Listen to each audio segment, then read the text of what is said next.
नमस्ते दोस्तों, हम जा रहे एक ब्याहोत गीत गाओ। अच्छा लगे लाइक सब्सक्राइब कमेंट बॉक्स में ज़रूर बताएं।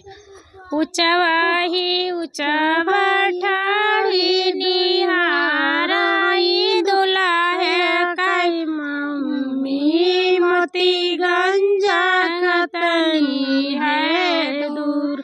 वही रे मोतीगंज मोरा पूता ब्याह न जई है।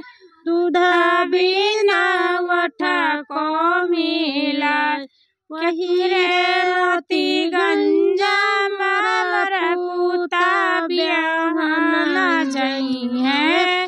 दूध बिना वठा को मिला केकरे हाथे पठाई कैरा सुपरिया केकरे हाथे डलरी भरे पान केकरे हाथे दही थान दूधवा दूध बिना वठा को मिला केकरे हाथे पठाई कैरा सुपरिया केकरे हाथ दुई थान दूधवा दूध बिना वठा को मिला।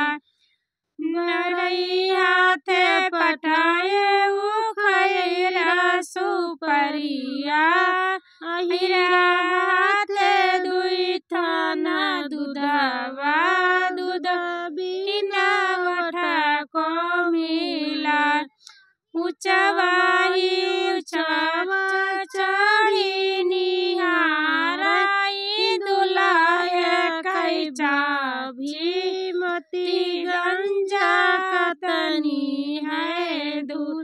वही रे मोतीगंज मोरा देवरा ब्याह न जई है। दूधा बिना वठा को मिला वही रे मोतीगंज मोरा देवरा ब्याह न जई है। दूधा बिना वठा को मिला केकरे हाथे पठाए कैरा सुपरिया केकरे हाथ दुई थान दूधवा दूध बिना वठा को मिला केकरे हाथे पठाई कैरा सुपरिया केकरे